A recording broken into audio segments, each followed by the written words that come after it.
नमस्कार, जय शंकर दत्तगुरु. मी ज्योतिष अभ्यासक सौ अश्विनी जितेंद्र काळे. लख लख चंदेरी तेजाची न्यारी दुनिया. आपण बघत असतो दीपावलीला. हा सण अतिशय आनंदाचा, सुखसमृद्धीचा आणि भरभराटीचा असतो. आपल्या सर्वांना श्री अष्टवास्तुरेखीतर्फे दीपावलीच्या मनपूर्वक सदिच्छा. माता महालक्ष्मी आपल्या घरामध्ये विष्णू सहित स्थिर व्हावी. शुभ लाभ, रिद्धी सिद्धी आपल्या घरामध्ये स्थिर व्हावी, या शुभेच्छांसहित मी सुरू करत आहे आजचा हा दीपावलीचा महत्वाचा व्हिडिओ. आजच्या या व्हिडिओमध्ये मी तुम्हाला सांगणार आहे लक्ष्मी पूजनाच्या दिवशी छोटे छोटे करायचे उपाय. तसं तर तुम्ही घर अतिशय सुंदर स्वच्छ आवरलेलं आहे, फराळाची तयारी केलेली आहे, त्यासोबतच नवीन कपडे खरेदी, नवीन शॉपिंग झालेली आहे, घरासाठी नवीन काही गोष्टी सुद्धा खरेदी केल्या आहेत. पण हे सगळं करताना विचार केला का? तुम्ही घराची स्वच्छता केली, तुमच्या मनाची शुद्धी कधी करणार आहात, तुमच्या विचारांची शुद्धी कधी करणार आहात, याच्याकडे सुद्धा तुम्ही नक्की लक्ष द्या. म्हणजेच येणारी ही दीपावली अतिशय आनंददायी आणि यशदायी तुम्हाला नक्कीच होणार आहे. त्यासाठी आपण जो काही उपक्रम सादर करत आहोत तो मी तुम्हाला शेवटी सांगते. त्यापूर्वी दिनांक 12 नोव्हेंबर 2023 वार रविवार या शुभ दिवशी दीपावलीची मोठी अमावस्या आहे. म्हणजेच लक्ष्मी पूजनाची अमावस्या आहे. आणि ह्या दिवशी माता महालक्ष्मी, गणेश आणि सरस्वतीचे पूजन केले जाते. गणपती बाप्पा ही विघ्नहर्ता देवता आहे, बुद्धीची देवता आहे. माता सरस्वती ही आपल्याला बुद्धी प्रदान करत असते आणि माता महालक्ष्मी आपल्या सर्वांच्याच सर्व इच्छा पूर्ण करत असतात. ज्ञान, बल आणि धन याचं कॉम्बिनेशन म्हणजे लक्ष्मी पूजनाची ही महापूजा. ही महापूजा करताना आपल्याला काय छोटे छोटे उपाय करायचे हे मी तुम्हाला सांगत आहे.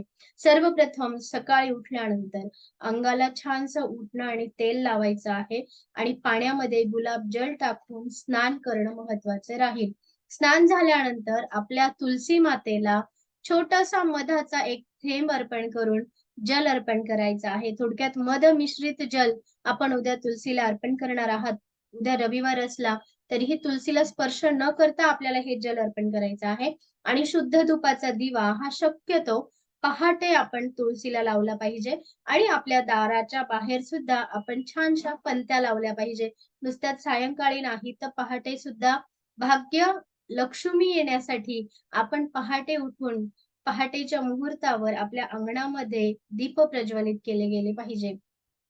लक्ष्मी पूजनाचं जे काही मुहूर्त आहे ते मी तुम्हाला या ठिकाणी सांगत आहे. बऱ्याचदा काय होतं की जे व्यापारी मंडळी आहेत त्यांना सुद्धा आपल्या व्यवसायाच्या ठिकाणी हे लक्ष्मी पूजन करावं लागतं आणि घरी सुद्धा लक्ष्मी पूजनासाठी त्यांना वेळ द्यायचा असतो.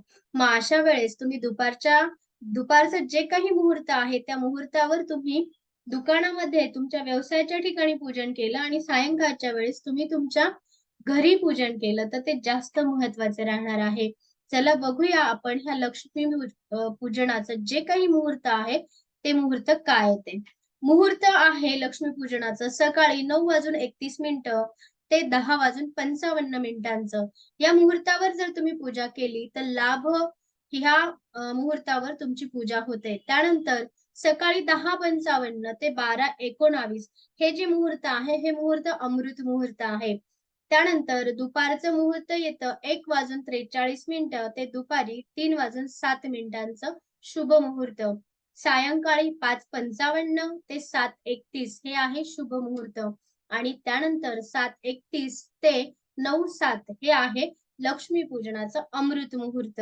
या मुहूर्तावर जर तुम्ही लक्ष्मी पूजन केलं आणि त्याही पेक्षा विशेष मुहूर्त ज्याला स्थिर लग्न मुहूर्त असं म्हणतात ते आहे सायंकाळी 6:09 ते रात्री 8:08 पर्यंत वृषभ स्थिर लग्न आहे. ह्या कालावधीमध्ये तुम्ही लक्ष्मी कुबेर देवतेच्या पूजनेची पूर्ण तयारी करून हे पूजन सुद्धा 8:08 पर्यंत परिपूर्ण झालेलं पाहिजे.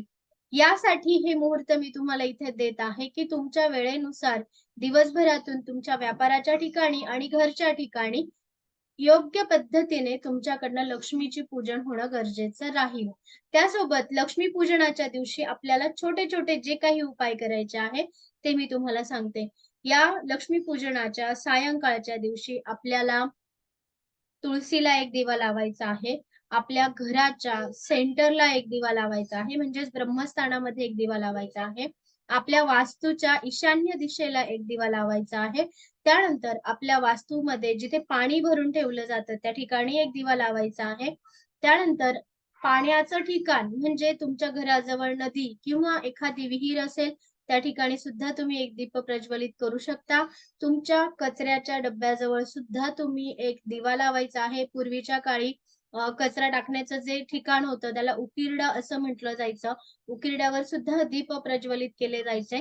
पण आता ती सोय नाही. त्यामुळे तुम्ही जिथे कचरा स्टोअर करता म्हणजे आपलं डस्टबिनच्या शेजारी तुम्ही तेलाचा दिवा लावायचा आहे आणि सगळ्यात महत्वाचा दिवा लागतो तो 4 मुखी दिवा हा आपल्या दरवाजाच्या बाहेर लावायचा आहे.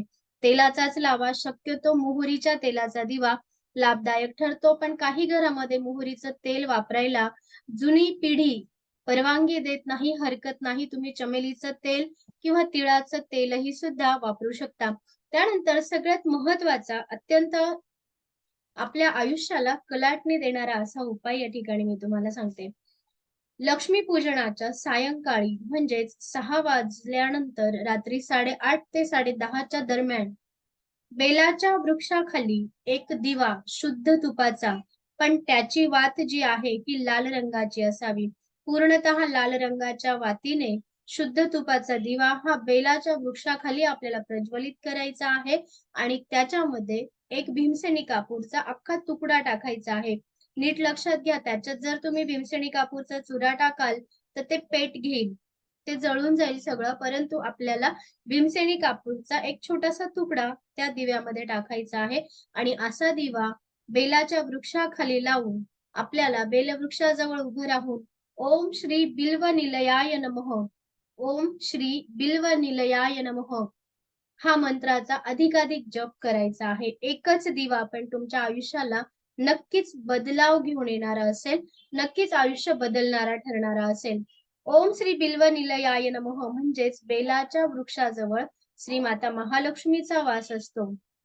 वनस्पतीस्तव वृक्षोथ बिल्वहा असं आपण श्रीसुक्ताच्या पठणामध्ये म्हणत असतो. ज्यांना श्रीसुक्ताचं महत्व माहित आहे त्यांना सांगायला नकोच. त्यासोबतच उद्या आपल्याला देवीला नैवेद्य काय दाखवायचा? आपल्या महाराष्ट्रीयन संस्कृतीनुसार आपण माता महालक्ष्मीला अनारसे, बत्तासे, लाह्या याचा नैवेद्य दाखवत असतो. तसंच घरोघरी पुरणापोळीचा सुद्धा स्वयंपाक होत असतो. त्यासोबत सगळ्यात महत्वाचा नैवेद्य तुम्ही उद्या दाखवणार आहात मखाण्याची खीर. मखाना हा माता महालक्ष्मीला अतिप्रिय आहे. मखाण्याच्या खीरमध्ये तुम्ही केसर नक्की टाकणार आहात. केसर मिश्रित दूध, मखाण्याची खीर, त्यासोबत डाळिंब, डाळिंबाचे दाणे हे माता महालक्ष्मीला अतिप्रिय आहे. त्यामुळे उद्या जर तुम्हाला शक्य असेल तर डाळिंबाच्या दाण्याने महालक्ष्मीचा अभिषेक केला तरीही चालेल. डाळिंबाच्या रसाने माता महालक्ष्मीचा अभिषेक केला तर नक्कीच लाभदायक ठरणार आहे. डाळिंबाचं महत्व हे महालक्ष्मी पूजनाला अत्यंत महत्व सांगितलं गेलं आहे. त्यामुळे तुम्ही उद्या प्रसादामध्ये डाळिंब, मखाना, केसर मिश्रित दूध आणि महत्वाचं म्हणजे भगवतीला विडा ठेवायचं विसरू नका. तांबूल ही आपली हिंदू संस्कृतीचं सगळ्यात महत्वाचं प्रतीक आहे. आपली जी काही पूजा असते, आपली जी काही प्रार्थना असते ती प्रार्थना परिपूर्ण झाल्याचं हे प्रतीक म्हणजे तांबूल आपण देवीला अर्पण करणार आहोत. आपापल्या पद्धतीने अतिशय उत्तम पद्धतीने लक्ष्मी पूजन करा. हे लक्ष्मी पूजन करताना तुम्ही आध्यात्मिक पद्धतीने तर नक्कीच करा, पण कुठेतरी आपल्याला स्पिरिच्युअलशी कनेक्ट होऊन जर लक्ष्मी पूजन करता आलं तर ते नक्कीच आपल्या आयुष्यामध्ये नवीन बदल घडवून आणणारं ठरेल. जसं मी नेहमी सांगते की आपल्या शरीरामध्ये एकूण 7 चक्र असतात. आपल्या ह्या शरीरातील 7 चक्रांवर प्रत्येक लक्ष्मीचा वास असतो आणि एक मंत्र मी तुम्हाला शेवटी देणार आहे. जर तुम्हाला शक्य असेल तर लक्ष्मी पूजनाच्या रात्री स्थिर बसून ह्या मंत्राचा तुम्ही जितका जास्त जप कराल शांतपणे तितकेच तुमचे चक्रास ऍक्टिव्हेट व्हायला नक्कीच मदत होईल.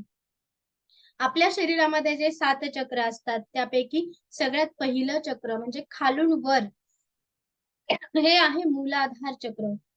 मूल आधार हा सगळ्यात महत्वाचा शब्द आहे. आपल्या शरीराचा मूळ आधार असणारं हे मूलाधार चक्र आहे. याची लक्ष्मी आहे आदिलक्ष्मी आणि याचा बीज मंत्र आहे लम. त्यानंतर नाभीच्या 1 इंच खाली येतं स्वादिष्टान चक्र. याची लक्ष्मी आहे विद्यालक्ष्मी. याचा बीज मंत्र आहे वम. आता नीट लक्षात घ्या, तुम्हाला कोणती गोष्ट गरजेची आहे. आदिलक्ष्मी आपल्याला ऐश्वर्य संपन्न करते, चांगल्या लोकांशी कनेक्शन मध्ये आणते आणि पैशांच्या बाबतीतल्या, आरोग्याच्या बाबतीतल्या सगळ्या तक्रारी दूर करते. मग तुम्ही आदिलक्ष्मीची उपासनेसाठी लम या बीजमंत्राचा नक्कीच जप केला पाहिजे. त्यानंतर स्वादिष्टान चक्र. जी मुलं महत्वाची परीक्षा देत आहेत, ज्यांचे महत्वाचे पेपर आहेत, अशा विद्यार्थ्यांना विद्यालक्ष्मीची कृपा प्राप्ती व्हावी यासाठी तुम्ही मंत्र जाप करायचा आहे वम. मणिपूर चक्र नाभीच्या 1 इंच वर असतं. ही आहे अमृत लक्ष्मी. उत्तम आरोग्यासाठी, पोटाच्या व्याधी असतील त्यासाठी किंवा एन्झायटी, अपचन, ऍसिडिटी याचा त्रास असेल तर तुम्ही रम ह्या मंत्राचा अधिकाधिक जप केला पाहिजे. मणिपूर चक्राच्या वर येतं अनाहत चक्र, ज्याला हृदय चक्र असंही म्हणतात. अनाहत चक्राची देवता आहे योग लक्ष्मी. बऱ्याचदा आपण म्हणतो ना की मी मनापासून करतो पण मला त्याचे रिपेमेंट चांगले मिळत नाही. अशा व्यक्तींनी योग लक्ष्मीची पूजा करणं तितकंच महत्वाचे राहील. त्याच्यासाठी तो बीजमंत्र आहे यम. अनाहत नंतर येतं विशुद्ध चक्र. विशुद्ध चक्र हे आपल्या कंठामध्ये असतं. याला सत्यलक्ष्मी असं म्हणतात. बऱ्याचदा आपल्या बोलण्याचा प्रभाव समोरच्यावर पडत नाही किंवा आपण जे बोलतो ते समोरचं समजून घेत नाही. आपल्या बोलण्याच्या वाक्याचा गैरसमज होऊन वादविवाद होतात. अशी गोष्ट जर तुमच्या बाबतीत होत असेल तर तुम्ही सत्यलक्ष्मीची उपासना करणं गरजेचे राहील. विशुद्ध चक्राची देवता आहे सत्यलक्ष्मी आणि तिचा बीज मंत्र आहे हम. विशुद्ध चक्रानंतर येतं आज्ञाचक्र. आज्ञाचक्र आपल्या कपाळावर असतं. हे सौभाग्य लक्ष्मी आहे आणि याचा बीज मंत्र आहे ओम. नावामध्ये सगळं काही आहे तर तुम्ही ओमचं गुंजन सुद्धा तितकंच आतुरतेने, अतिशय मनापासून केलं तर तुम्हाला नक्कीच सौभाग्य प्राप्त व्हायला सुंदर योग येतील. सहस्रार चक्र जे आपल्या मस्तकावर असतं. सहस्रार चक्राची देवता आहे भोगलक्ष्मी आणि भोगलक्ष्मीचा बीजमंत्र आहे ओम. तुम्हाला जर ह्या अष्टलक्ष्मी कृपा प्राप्ती करून घ्यायच्या असतील तर नक्कीच लम, वम, रम, यम, हम, ओम, ओम हा बीजमंत्र स्थिर बसून, देवी समोर बसून तुम्ही अधिकाधिक जितकं म्हणाल तितके तुमचे चक्रास ऍक्टिव्हेशन मोड मध्ये यायला सुरुवात होईल. पण हे एका दिवसाने होणार नाही. लक्ष्मी पूजनापासून सुरुवात करा आणि सतत हा उपाय तुम्ही चालू ठेवा. हा उपाय तुम्हाला नक्कीच लाभदायक ठरणार आहे.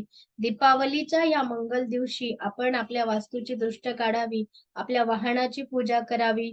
त्यासोबतच आपल्या घरातील व्यक्तींवरून एक नारळ उतरवून चौफुलीवर फोडून द्यावं आणि तिथे सोडावं. आपल्या नशिबाचा ताला उघडत नसेल तर उद्याची अमावस्या ही जास्त महत्वाची आहे. उद्या रात्री 12 वाजेच्या आसपास चौफुलीवर जाऊन एक नवीन कुलूप खरेदी करायचं आहे आणि ते कुलूप चावी टाकून उघडून न बघता तसंच बंद कुलूप आपण चौफुलीवर जाऊन आपली अडचण सांगून ठेवून द्यायचं आहे. घरी निघून यायचं, मागे वळून बघू नका. तुमच्या आयुष्यातल्या अडचणी हळूहळू दूर व्हायला नक्कीच सुरुवात होईल. तुमच्या नशिबाचा तिथे ताला ज्यावेळेस उघडेल त्यावेळेस तुमच्या अडचणी सुद्धा दूर व्हायला नक्कीच मदत होणार आहे. असं हे लक्ष्मी पूजन तुम्ही अत्यंत आनंदाने, श्रद्धेने आणि विश्वासाने जर केलं तर माता महालक्ष्मी श्री हरी विष्णू सहित, रिद्धी सिद्धी सहित, शुभ लाभ सहित तुमच्या घरामध्ये नक्कीच स्थिर होणार आहे. आनंदी राहा, घरातील सर्वांना आनंदी ठेवा, सगळ्यांच्या चेहऱ्यावर हास्य राहील याची नक्कीच काळजी घ्या. ही दीपावली तुमच्या कुटुंबाला भरभरून सुख समृद्धी आणि यश प्रदान करो हीच महाराजांच्या चरणी प्रार्थना करते. त्यासोबत तुम्हाला जर स्पिरिच्युअलशी कनेक्ट होऊन प्रॉस्पेरिटी अटॅचमेंट घ्यायची असेल तर तुम्ही आज रात्री 9:30 वाजता सेशन जॉईन करू शकता Zoom ॲपवर आणि मला पर्सनल कॉन्टॅक्ट करून डिटेल्स विचारू शकता. पुन्हा एकदा श्री ॲस्ट्रो वास्तुरेखीतर्फे दीपावलीच्या मंगलमय सदिच्छा. व्हिडिओ आवडला असेल तर नक्की लाईक करा, शेअर करा आणि कमेंटमध्ये तुमचं मत नोंदवायला विसरू नका. जय शंकर दत्तगुरू.